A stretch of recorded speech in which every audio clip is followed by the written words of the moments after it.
الحمد لله رب العالمين والصلاة والسلام على سيد المرسلين محمد وآله وصحبه أجمعين أما بعد فأعوذ بالله من الشيطان الرجيم بسم الله الرحمن الرحيم لقد كان لكم في رسول الله أسوة حسنة وقال النبي عليه السلام لكن أحدكم حتى يكون هواه تبعا لما جئت به میرا منہ اور سرکار مدینہ کی تنافانی میرا منہ اور سرکار مدینہ کی تنافانی مجھے معلوم ہے اپنے صبر کی تکلامانی نگاہ عشق و مستی میں ولی اول ولی آخر نگاہ عشق و مستی میں ولی اول ولی آخر وہی قرآن وہی فرقان وہی یاسین اللہ جناب صدر سامعین اکرام اور حاضرین جلسہ میرا اور آپ سب حضرات کا حضور علیہ السلام سے انتہائی والے تعلق ہے اور یہ تعلق و محبت ہی ہماری زندگی کا سرچشمہ اور ہمارے درد کا درنا ہے اس لیے اس نورانی محفل میں آپ صلی اللہ علیہ وسلم کا تذکرہ کر کے مجھے خوشاچینوں اور عقیدت مندوں میں شامل ہونا چاہتا ہوں شاید اپنے رحمت اور صحابہ کرام نے اس کے ساتھ سیدھا چمن کو بازاری عطا کر دے جس سے ایمانی افکار اور اخلاقی اقدار کے پھول کھل جائیں ورنہ میری کے مجال کہ میں محسن انسانیت صلی اللہ علیہ وسلم کی حیات طیبہ پر روشنی ڈال سکوں محترم حضرات اللہ نے رسول کائنات صلی اللہ علیہ وسلم کو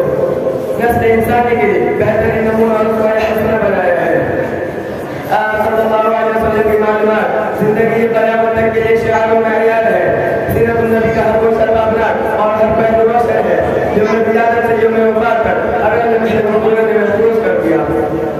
آپ صلی اللہ علیہ وسلم کی ولادت پر ساری دنیا میں ہلچل مچ گئی ساری دنیا کے دکھ ان کے پر گر پڑے بادشاہوں کے تخت مٹ گئے کسرا کے محل میں 1000 سال سے روشنا ڈوب گئی اس کے محل کے 14 نمبر گر گئے آپ صلی اللہ علیہ وسلم کی آمد پر ایک سمندر کی مچھلیوں نے دوسرے سمندر کی مچھلیوں کو مبارکباد دی آپ صلی اللہ علیہ وسلم کی پیدائش کے وقت آسمان کے فرشتے اتر آئے والدہ ماجدہ فرماتی ہیں کہ مجھے یوں لگ رہا تھا کہ ستارے میرے پر برس رہے ہیں وہ آ گئے تو آ گیا دنیا میں انقلاب وہ آ گئے تو آ گیا دنیا میں انقلاب اجلا ہوا چمتھا گلستان کر گئے آپ صلی اللہ علیہ وسلم ناف کٹے ہوئے مخلوق اور بھولے بلائے پیدا ہوئے جس کے اوپر کوئی گندگی کے نشان نہیں تھا پیدا ہوتے ہی سر سجدے میں رکھ دیا اور انہیں آسمان کی طرف اٹھا دیا ایک بادل نے آپ پر سایہ کر دیا اور اس بادل سے آواز آئی کہ اس بچے کو مشرق و مغرب میں گھما دو تاکہ سارا جہاں اس کی شکل و صورت اور دال و صفات کو پہچان دے اللہ نے آپ کی ہر رضا اور ہر طریقے کو محفوظ کر دیا آپ کی پیدائش کے واقعات کو محفوظ کر دیا آپ صلی اللہ علیہ وسلم کی سنتوں کو محفوظ کر دیا آپ کے کپڑوں کو محفوظ کر دیا آپ کے سواری کے ناموں کو محفوظ کر دیا بڑے بڑے بادشاہوں اور حاکموں کی زندگی کی تفصیل نامکمل ہے لیکن ہمارے نبی صلی اللہ علیہ وسلم کی زندگی کا ہر پہلو تابع اور تماشا ہے معزز سامعین اکرام اللہ نے ہمارے نبی صلی اللہ علیہ وسلم کو حسب نسب کے اعتبار سے سب سے اعلیٰ و ارفع بنایا ہے خود نبی صلی اللہ علیہ وسلم فرماتے ہیں کہ اللہ نے ساری کائنات کو چھانٹ کر اس میں سے انسان کو نکالا پھر انسانوں کو چھانٹ کر اس میں سے عرب کو نکالا پھر عربوں کو چھانٹا اس میں سے مدر کو نکالا پھر مدر کو چھانٹا اس میں سے قریش کو نکالا پھر قریش کو چھانٹ کر اس میں سے بنو ہاشم کو نکالا پھر بنو ہاشم کو چھانٹا اور مجھے حضور کو چھانٹا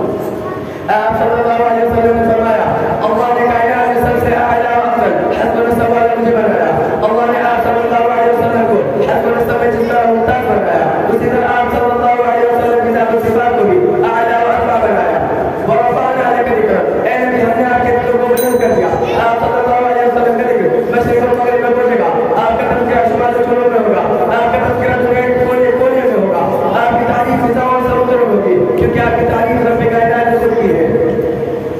آج مسلمانوں نے اپنے نبی کی سیرت کو بنا دیا ان کی تعلیمات کو فراموش کر دیا جس کی وجہ سے مسلمانوں کی حالت آج بھی مستبد ہے وہ کر تک کی ٹوکری طالبان مجبور ہے انہیں چند باتوں میں اپنے گفتگو ختم کرتا ہوں کہ